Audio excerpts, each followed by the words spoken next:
ado, I know the suspense is killing everyone. It's killing me, actually.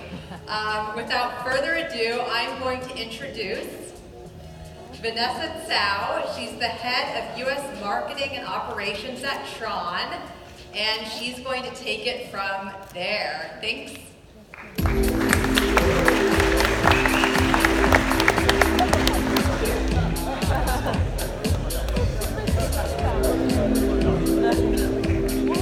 Hey everybody!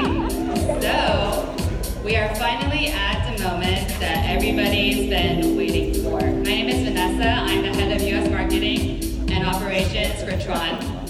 And I have with me Kobe Bryant and Justin Sun.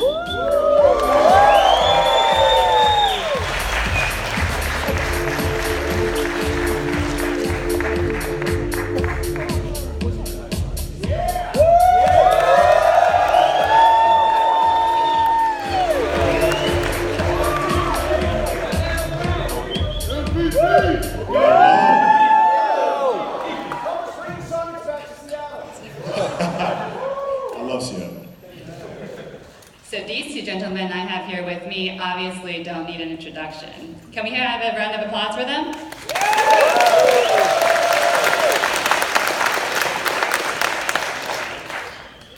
So, Justin Sun, he has created multiple companies at a very young age. He's going to be 28 years old this year. And he's been nominated and has gotten the Forbes 30 Under 30 prize for consecutive years in a row. He's a protege of Jack Ma. And then we have Kobe Bryant, who obviously is a legend, and he has enjoyed a very successful 20-year career with the NBA and 5 championships with the LA Lakers. He's won a 2018 Oscars for Best Short Film Theater Basketball. Very successful gentleman here with me today. So my first question for both of you is, what drives your success? What motivates you in the morning and just makes you want to get up and face the world every single day? Let's start with you, Kobe. Well, I mean, for me, it's always the love of what I do. Basketball, for example. There's no place I'd rather be than to be watching the game, playing the game, training for the game. There's nothing else I'd rather be doing, and that's true now as well.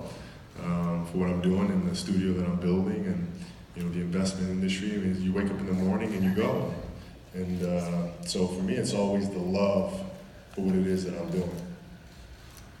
What about you, Justin? Yeah, I think I'm same with the Kobe.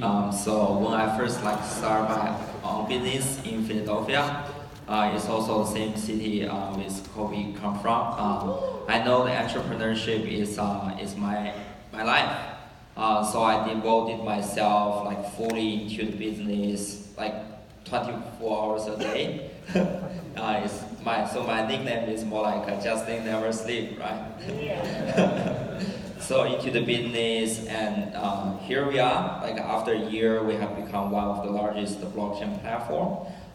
So I think basically it's my love for my career and the business.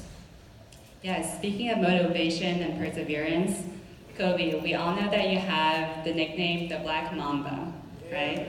And you also come with that, the Mamba mentality. So for the Mamba mentality, I think the unofficial tagline is don't quit, don't cower, don't run. And some people even say, if Kobe Bryant gets into a fight with a bear, you better pray for that bear. So how has the Mamba mentality helped you through your transition, reinventing yourself from being an NBA legend, an NBA superstar, into the investor and entrepreneur that you are today? Well, it's the same approach. Playing the game of basketball, you're looking at all the little details. You're studying everything. You're constantly training and constantly learning. And you're constantly solving puzzles. Some are big puzzles, some are small puzzles, but you're constantly problem solving. And I just took that and transitioned it into what I'm doing now. Same approach, same attention to detail, same kind of relentless pursuit for doing things to the best of your ability all the time, no compromise with that. And that's how I've been able to evolve. Even though I'm not playing the game of basketball anymore, the game is still with me because I'm carrying with me all the lessons that I've learned in 20 years of playing in the NBA and 35 plus years of playing in total. So. And what do you think was the biggest challenge that you faced during your career at the NBA and transitioning your career to an investor and an entrepreneur? Well, it's having the courage to move on and do something else. It's very hard. When you've been playing basketball or you're building a company and you're extremely successful at it, the hardest part is to say, okay, now I'm going to shelf that and move on to something new and start from the beginning. Right? You've been working so hard, you get to the top of this mountain, and now you're looking across at another mountain that you got to start at the bottom of. It's very, very difficult, and you have to be brave. Now, I didn't know if it would work. I wrote Dear Basketball and had the idea of producing it. I didn't know if it would work. It was one of those things where people may not like this thing at all, but at the end of the day, does that matter? What are you doing things for? You got to do things to be true to yourself, find things that you truly love to do, and let everything else speak for itself.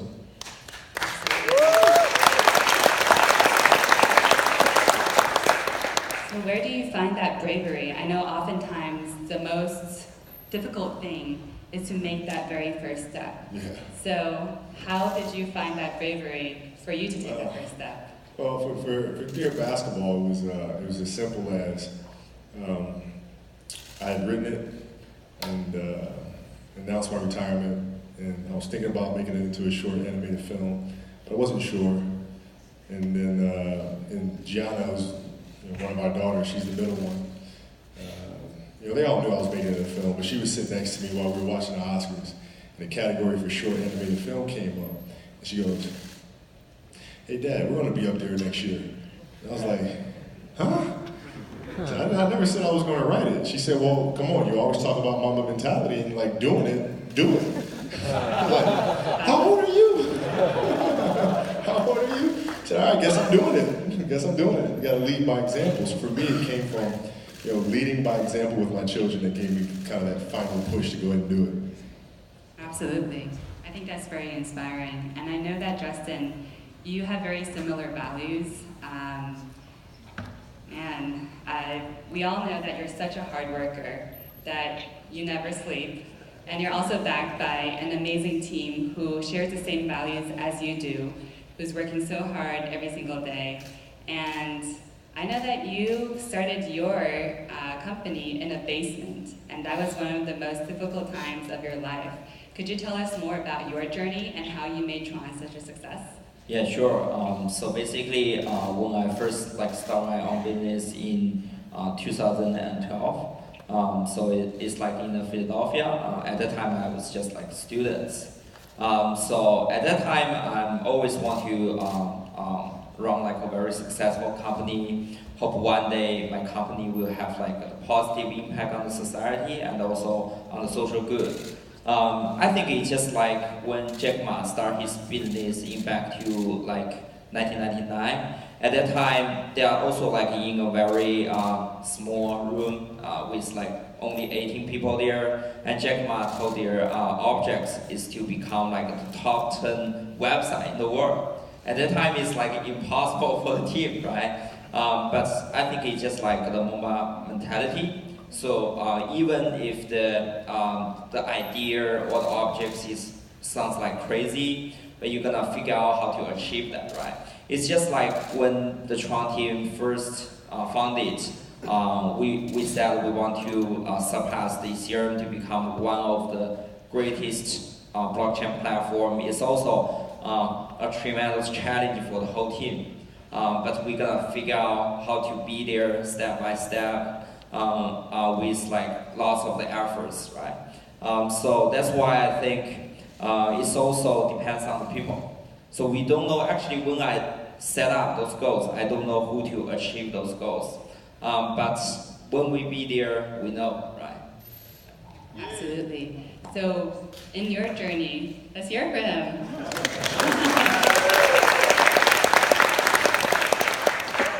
So in your journey, Justin, what was the biggest challenge that you faced and how did you overcome it? Yeah, I think one of the biggest challenge we faced is in 2017 when the team is newly founded. We faced some like policy change in China. So at that time, we need to move to United States to continue our business. And at that time, we don't even have like one hiring in United States. We need to restart to build up the team, to get everybody positive, because at that time, it's like kind of like the bear market right now. So some people lose the confidence, they don't have the guts to take up. So at that time, we need to get a new team, get everybody get on board, and then moving forward. I think that is the like the toughest time in the Tron history. But I'm lucky. Finally, we made it, and here we are.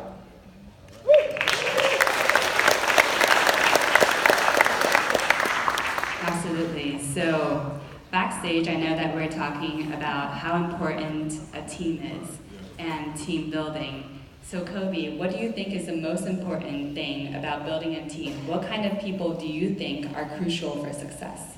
Well, it's the hardest thing to get, like as Justin was just saying, the hardest thing is to get a collection of people to move in the same direction. Because everybody has different roles and responsibilities. Everybody has different personal goals that they want to achieve. And it's all in the best interest of furthering the company. But along the lines of doing that, you can create personal dissension because your perspective of doing something that you believe is right for the company may indirectly offend somebody else, right? And so I think the biggest thing within a company structure is having respect for each other and understanding that things are not personal. You're just trying to get the company to be successful and move in the same direction, but I think it's being mindful and having empathy and compassion for the people that you're working with or playing with. Because that's the only way to truly win a championship or to build a successful company, is to have a collection of people that find themselves in rhythm and in sync with each other.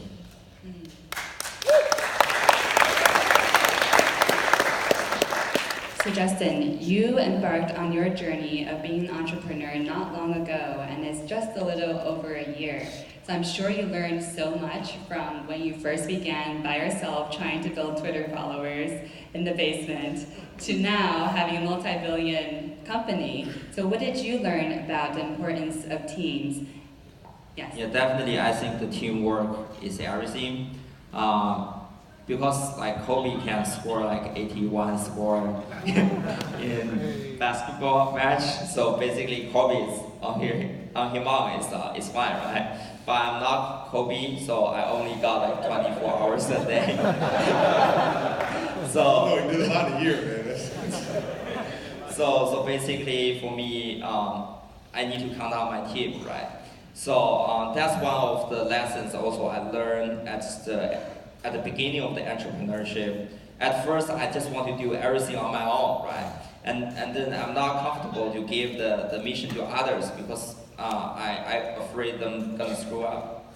So that's, I need to do this transition from like, to give like everything to my team and trust them they're gonna do the best job in the industry. And then here we are, we have like 200 people in China, 150 people here, and we're gonna spend even more. So basically also, Jack Ma also told me the most difficult time for him is to transition from only like 18 people there, but right now Alibaba is with like 30K people, right? 30,000 people there. So basically, this kind of the team, how you build a team, manage a team, and get everybody on track is the most challenging things. But I think if you ever resolve this question, your company can be the best in the industry. So that's a really good point, though, because it is really hard to have that trust in others. Right? And I certainly dealt with it in my career. Of saying, okay, well, teammates here, is he going to make that shot to win the game when there's 2 minutes left? Or I can hit this shot here, right? And a lot of times people assume, okay, well, the way you make teammates better is just simply throwing them the ball and giving them opportunities. But that's only half of it. You have to figure out how to influence them in ways where they on their own will get to practice an hour early. On their own, they will stay an hour late. And it's our responsibility as leaders to pull that out of them where they want to be the best version of themselves because they want it, not because we want them to have it. And as leaders, it's our responsibility to try to get our teammates in that place. And then when they get in that place, it's a lot easier for us to trust them. Right? Like, okay, no, absolutely. Give them that opportunity because they're working hard for it. And sometimes they'll make it, sometimes they won't. But you know that they have the determination and the desire to be the best version of themselves. And that is the absolute key. As you said, it's all about investing in people. Absolutely. So, Justin, right now we're really pushing the revolution from Internet 3.0 to 4.0. And obviously, everybody here is a blockchain enthusiast, or at least you want to learn more about blockchain. So for those people, but a lot of people still don't know what blockchain is. How does it help? Why is it important? You obviously have been in the industry for 6+ years. Could you tell us, in very layman terms, what is blockchain, why does it help, and how are you pushing the revolution from 3.0 to 4.0? So basically, from my understanding, I think the blockchain we are doing right now is more like trustless operating system. So it's just simple as iOS, Android, but with these trustless features. So like, you don't need to trust me, you don't need to trust niTRON, you just trust the math, smart contracts, trust the technology. It actually works in lots of the dApps. So basically, that's also one of our goals, is make the blockchain available for everybody. So you don't need to know the technology, you can directly get on and use it. Just like when I first introduced like iPhone to my grandma, right? So he can easily to get on the iPhone and then think the iPhone is benefit for her. So that's why I also want the blockchain technology in the future can be a very easy adopted technology. That's also we launched the BTT, trying to airdrop the crypto to most of the common users. We have like 100 million users around the world. They can easier to get into the industry. So that's also one thing I think the whole industry need to solve this problem, to make the blockchain, the crypto available for everybody in the world. Absolutely. So, Kobe, you have undergone a very big career shift. You were an athlete, an NBA legend, and now you are a businessman, an investor. So, what advice would you give to all of the entrepreneurs and people aspiring to be even more than they are now? And what do you think is the most important thing for them to remember? I think if you find yourself getting up in the morning and having to constantly motivate yourself to get up and do what you're doing, you're building the wrong business. Do something else. You know, I think that's the most important part. Like you gotta have a passion for what it is that you're doing. You know, you can't get up and say, okay, what's the biggest industry I can get in? What's the biggest opportunity available? Let me go do that. That's not gonna work. Right? You gotta be able to have the passion and the love for it, because when you have that, you'll problem solve things. You'll be able to figure things out on the fly, because this is just what you love to do. That's the most important thing when you're building anything. So, you know, if you don't have that, you know, then I don't think you'll go very far. And for me, it was certainly true. Whether building a studio, being an investor, I love what I'm doing. So.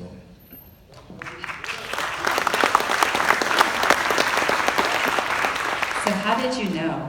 How did you know that at first basketball was right for you? How did you know that you wanted to get into investment and building businesses and supporting startups? Yeah, what felt right? It was twofold. So one, it's about seeing people reach their full potential. So as a basketball player, I really hit my growth when the game became less about how am I going to carry this team to a victory. It became more about how can I help Lamar reach his full potential. Derek Fisher, Shannon Brown, Josh Powell, Paul Gasol. And I got a lot of enjoyment out of seeing them get better. And for investing, that's what it is to me. How can you help entrepreneurs reach that goal, reach that dream? How can you see them celebrate? How can you see them serve the world the best way that they possibly can? I enjoy that aspect of it. And then from the business side of it, I've seen too many athletes make really bad financial decisions and have these really horrible stories post-NBA career. And so that was also a passion of mine of being able to show, okay, listen, we can make smart decisions. You can figure out what your value is post-NBA. And that became another calling card for me and why I chose to get into investing. And then just had to hope that my people meter was pretty good. Because that's what I look at. When you're looking at investing, you gotta invest in people first and foremost. Yes.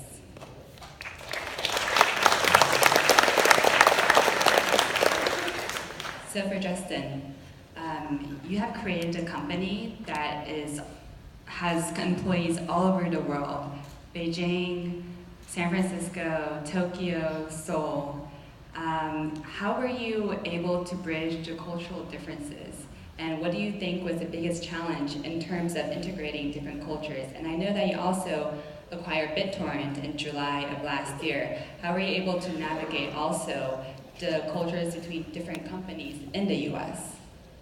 Yeah, so basically, I think even like the employees come from like different cultural background, even different languages, and also different companies, but we share like the same value, so decentralized web. So basically, like we all have this belief in decentralization. We all have this belief in the blockchain and the crypto technology. I think that's the first thing we can have everybody on board is the belief. So basically that's why I think niTRON is not like other companies. Most of them is driven by the profits, driven by the business opportunities. I think niTRON is driven by the idea, driven by the belief. And also we are doing this not only we can make money for this is also very important, but also because we think this is right. We need a decentralized internet. We need to give the privacy and the rights back to the people, back to the users, so they can get benefits from the internet. Not the companies can get benefit from them. So that's why I think the idea and the knowledge behind all this help our team to be together. So I think this is also, we share the same value with the BitTorrent as well. So even before niTRON acquired BitTorrent in 2017, BitTorrent has been a pioneer for decentralization for such a long time, since 2003. And then they promote this kind of the idea to the people all around the world with almost 1 billion devices in the world. So that's why I think if like niTRON, BitTorrent is a marriage, is a perfect marriage. Yeah. Do those even exist?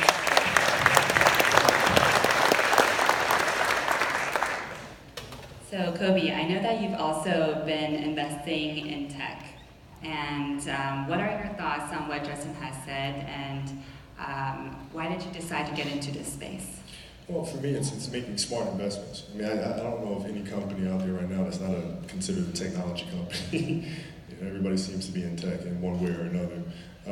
But like I said, the first thing that you start with, or that I start with, is the people.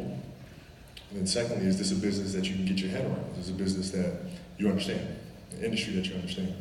And this is something that we can potentially add value to in one way or the other, whether it's advice, whether it's business counsel, creative counsel, wherever it may be. Can you provide some type of services to further the business along and help them grow and be successful? But ultimately, you have to look at the people, right? So whether it's tech or consumer goods, it doesn't matter. It starts with the entrepreneur first. And do you believe the entrepreneur has the ability through tough times? Because the best laid plans, never really go out the way that they should, or that the way you plan them to be, right? There's always audibles, there's always changes. And can the entrepreneur adjust to that? And not only can he himself or her herself, not only can they adjust to it, but can they rally a group of people to then move in that direction. And if the answer to those questions are yes, it's a simple investment for them.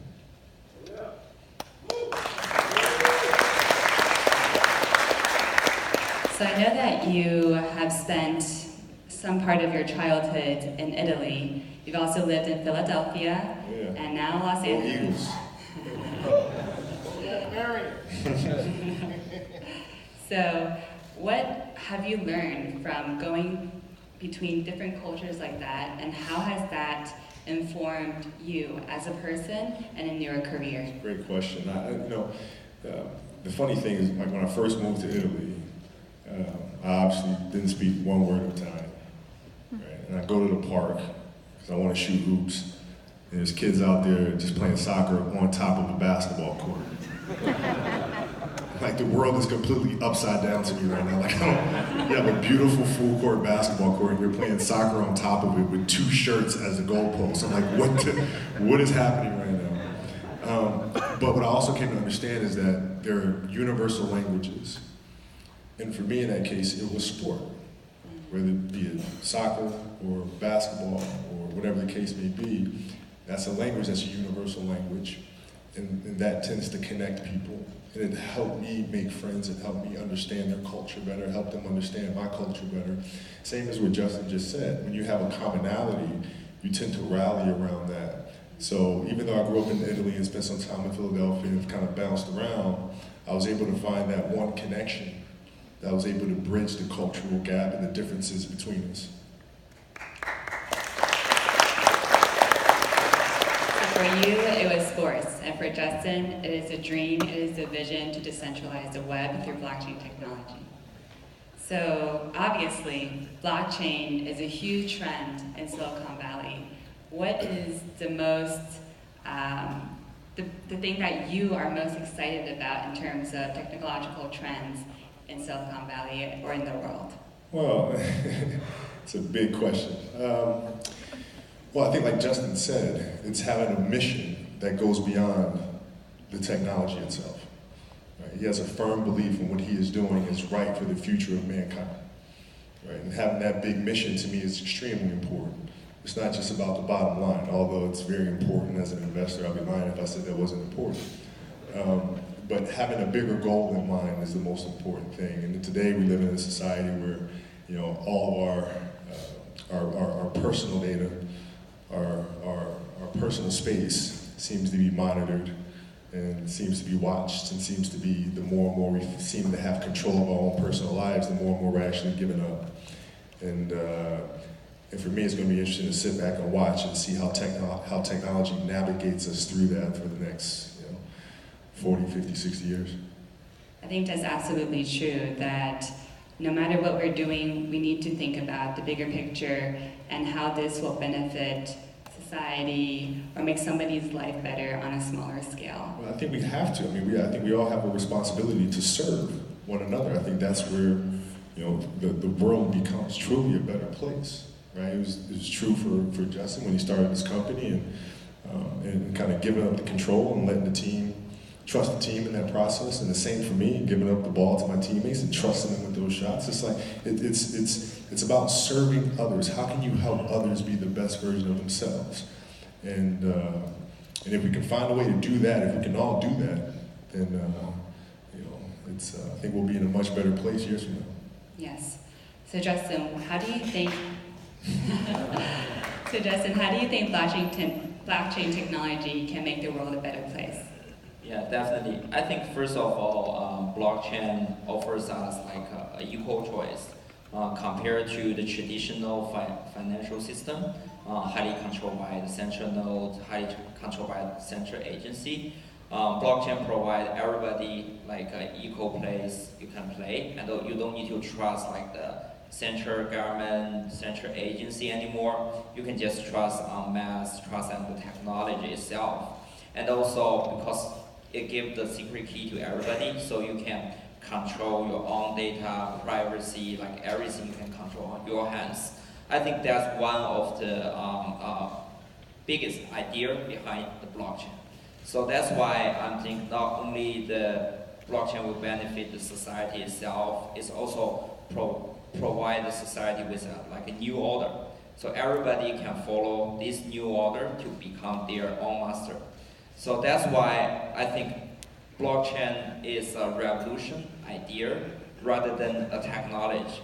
Sometimes people compare like AI and blockchain and also with other technology like AR, VR technology.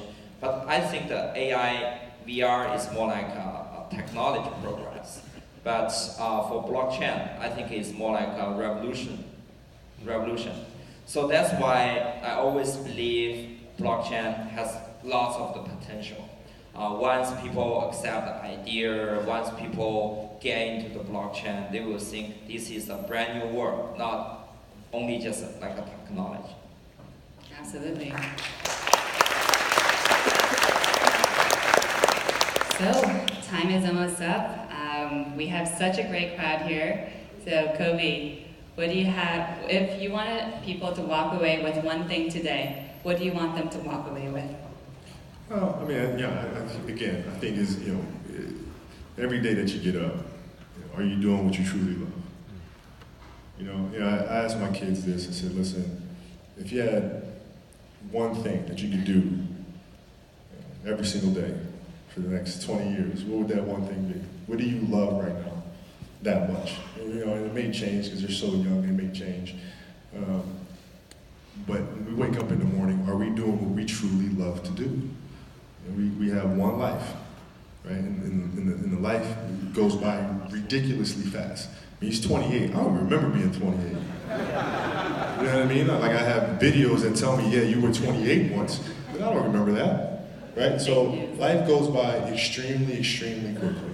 And it's important that every single day we're doing something that we truly love to do because we do not have time to spare. I think that's the most important thing.